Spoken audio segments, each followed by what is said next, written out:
"And why not, Gandalf?" he whispered. "Why not the ruling ring? If we could command that, then the power would pass to us. That is, in truth, why I brought you here." Gandalf peered at the Master of Isengard from beneath the tip of his pointy hat. He heeded the words of his friend Saruman carefully. The thought of taking the ring from the hobbits had not truly occurred to Gandalf, at least not in a way he was willing to admit. Saruman saw this pause and worked it as his words were filled with persuasive powers.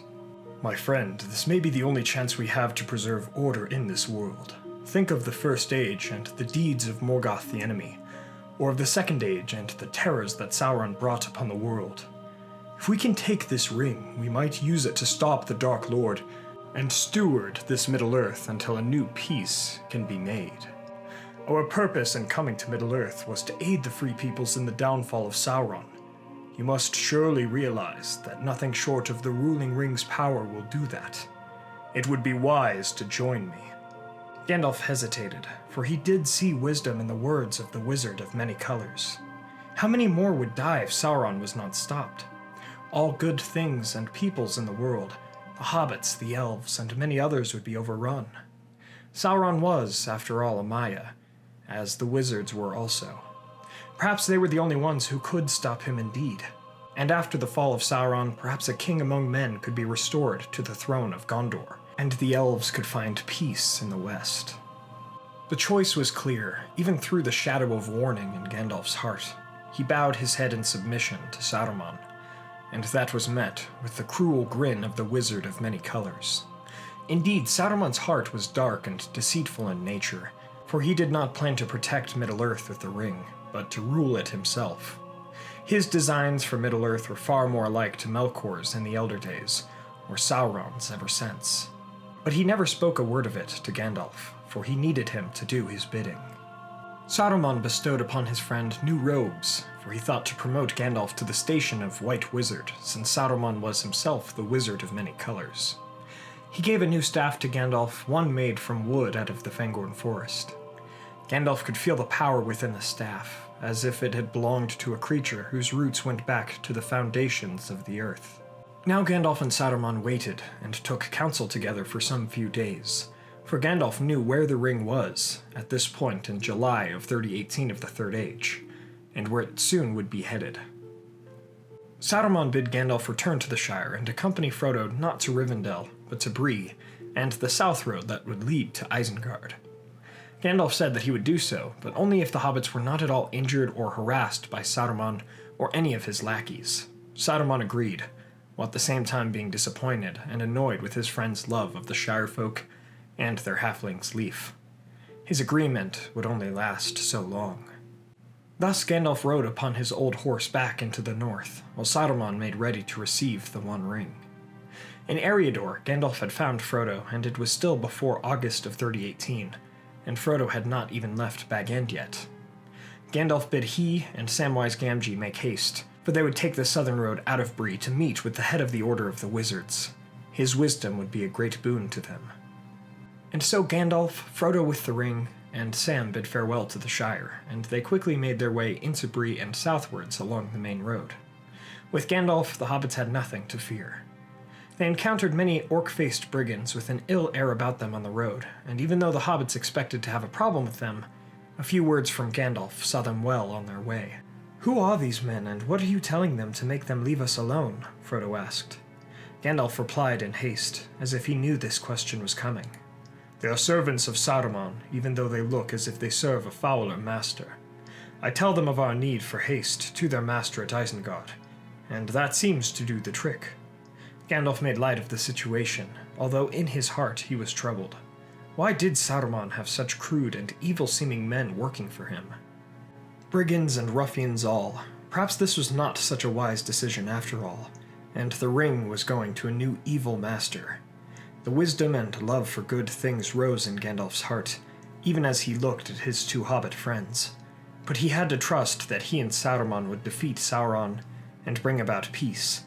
Then maybe he could find a way to destroy the ring, even if Saruman desired it not. By the end of August, still well before Frodo had left Bag End in the original timeline, The three companions made their way into the ring of Isengard and approached Orthanc. The journey had been easy, if not peaceful. There had been little trouble Gandalf could not handle with some words on the road, and now they had come to the home of the Wizard of Many Colors. But now the outlook was grim, even for Gandalf, for when he had come to Isengard but a month before, the greenery and trees looked as they ever did. But now Isengard had become full of industry and grey machinery. It was as if an illusion had been lifted from Gandalf's eyes, and now he realized the full extent of their danger. He had brought the hobbits Frodo and Sam to their doom. The three were captured at the gates by strong orcs and brought before Saruman. "My friend, you are far too trusting," Saruman cackled with a cruel laughter.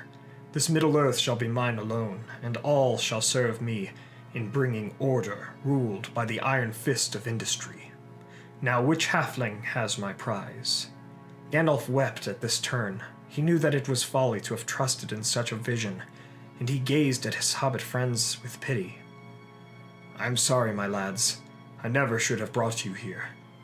The hobbits looked at Gandalf with love and sorrow. Frodo brought forth the ring, and Saruman had it at last. The three were taken to the pinnacle of Orthanc to be broken into thraldom and servitude, and if they did not serve, they would perish there. Gandalf's will was broken, and he cared not whether he lived or died. The hobbits had lost hope too, but they still tried to rouse Gandalf to some sort of great power of wizardry worthy of song. One great deed that might free them or bring the Tower of Orthanc crumbling upon Saruman and his servants. Gandalf knew better, for the stone was imperishable, and he had not the strength nor the power to fight Saruman, the Lord of the Rings. But he decided after a time to rejoin Saruman and at least serve him, so that maybe he could bring his hobbit friends out of the elements and give them more food and drink, and a safe space to sleep. The compromise was accepted, and the hobbits were given more of a proper cell on the walls of Isengard with food and drink. Gandalf knelt before Saruman and agreed to serve him, even as the wizard had grown dark and wrathful, for he wore the One Ring openly. The enemy was aware of this, and Sauron moved to make war on Saruman.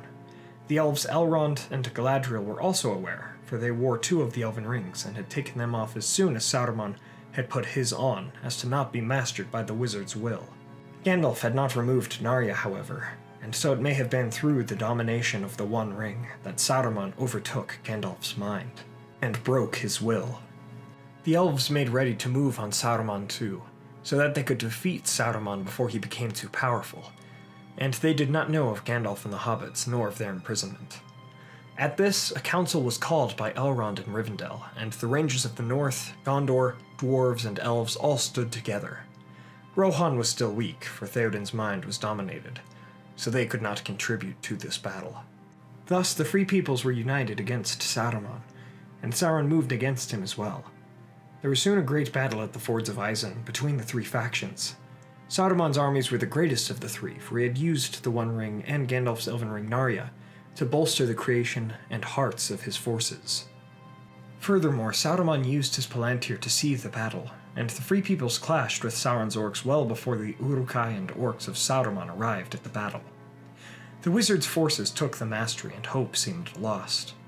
Indeed, in this scenario of what if Gandalf had joined Saruman, no good could have come from it, and surely the Free Peoples would have been destroyed from the great evils of the world, without a wise sage such as Gandalf to guide them. Saruman would have conquered all, for the One Ring was his, and if it would have never returned to Sauron, Saruman would have been the next Dark Lord. However, I do not believe that, in this case, the West would have abandoned the Free Peoples. After all, the 5 wizards had failed, and they were sent by the West, and 2 of them, Gandalf and Saruman, were turned to the servitude of evil or evil itself. Let us not also forget about Durin's Bane who yet dwelt in Moria, or Sauron who resided in Mordor. All of these were Maiar, and were yet more powerful in spirit than the Free Peoples who yet the Valar loved.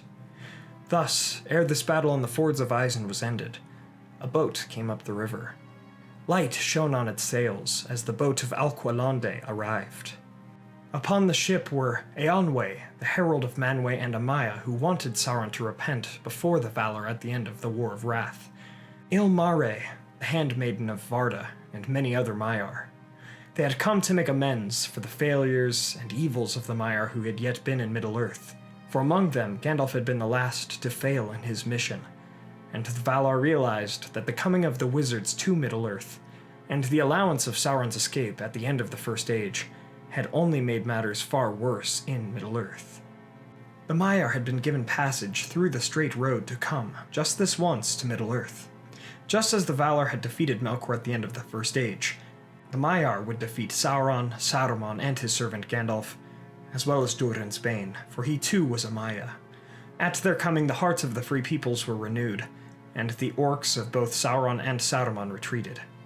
The Maiar would first go to Isengard, and even with the ring, Saruman had no strength against the united powers of the Maiar of Valinor that could avail him, and he submitted. He was captured and placed on the ship from Orlandi.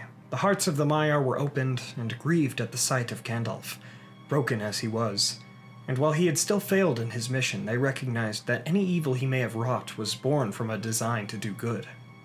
Thus he was freed and was placed on the ship of his own volition, and the free peoples realized what had become of Mithrandir, as it was before unknown to them. Before the Maiar left Isengard, Gandalf had told them of the hobbits and their resilience against the One Ring.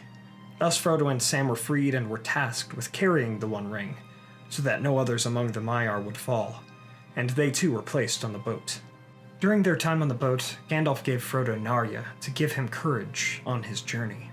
After this, some Maiar went to Moria to deal with Durin's Bane, for the Valar had told them that he was indeed a Balrog, and they planned not to take him prisoner, for he was a demon of Morgoth in the Elder Days.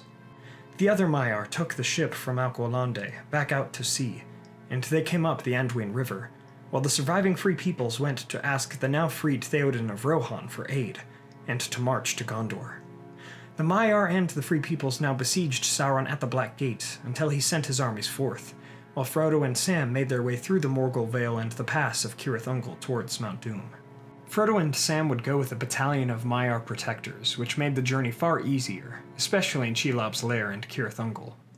With the encouragement of his friends, the will of the Maiar, as well as the elven ring that Gandalf had given to Frodo after they were freed from Isengard, Frodo would be able to have the courage, meekly, to destroy the ring.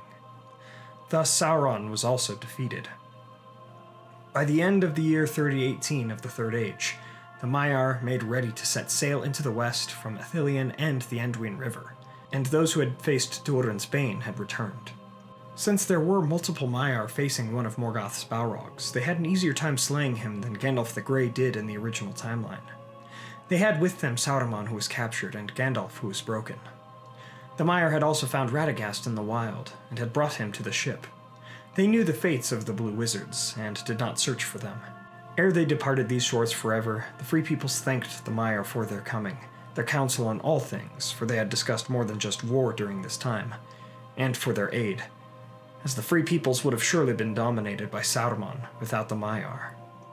Gandalf apologized to the Free Peoples for joining with Saruman, and his friends forgave him, and bid him have peace in the west. Thus the Maiar set sail, and they were followed by many elves from many shores.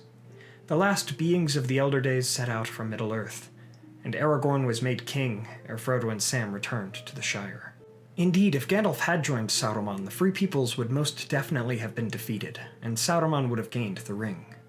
However, I do not believe the Valar and Maiar would have just abandoned them, for the Valar were the ones who sent the wizards to Middle-earth in the first place, and they had not captured Sauron after the War of Wrath, when they probably could have. So I do believe that they would have felt at least partially responsible if all of the wizards had failed. From this we also see how easy and non-conflictual the story would have been if the powers of the mighty West had intervened during the Third Age. But in the original timeline, one wizard did not fail, and he even returned from death to finish his task. So ends our tale. From this theory of what if Gandalf had joined Saruman, we see that we must listen to our instincts and wisdom, for even with good intentions, we may still be led astray by the foul intentions of those who desire power. Hey guys, Yoiston here, and I hope you all are doing well, wherever you are in Middle-earth. I also hope you guys enjoyed today's theory. If you did, please be sure to hit that like button and share this video with a friend. What are your thoughts on this theory? Would it have gone like this or some other way? Indeed, just like any theory, this story may have gone so many different ways, so let me know what you all think in the comments below. and let me know your theories. In today's video, we are also going to do another giveaway from Papillon 9's Middle-earth styled rings. A link for the website is in the description below. All you have to do to enter is be sure to hit that like button, subscribe, and let me know what your favorite place in Middle-earth is and why. I'll choose a winner around 24 hours after this video goes up. I'll reply to that winner, and I'll need you to message me on Facebook, Twitter, or send me an email with your name, shipping address, and which Lord of the Rings product you would like from Papillon 9, and in which size. The winner can choose any Lord of the Rings product from Papillon 9. I'll need you to contact me within 24 hours after I reply to your comment, or I'll have to choose another winner. I'm sorry that I can only choose one winner, but it's a small way for me to thank all of you for your love and support. Anyway, please check out our music channel, Facebook, Twitter, merch, and Patreon for a Discord server and upcoming podcast episode. A big shout out and thanks to our Valar tier patrons, Adrian De la Torre, Chris Ortner, Peter Sheppard, and Kyle Wetzel. Thank you guys so much, couldn't do it without you. Also, don't forget to subscribe and hit that bell button to join the Men of the West and all of the Free Peoples today. And I'll see you all again next Sunday, December 29th at 3 p.m. Eastern Standard Time for another live stream. The 29th will be this channel's 5-year anniversary, and I think a live stream would be a great way to commemorate that and to end out the year. Happy holidays and Merry Christmas, and as always, thank you all so much for joining me on this adventure. Until the next one, my great friends.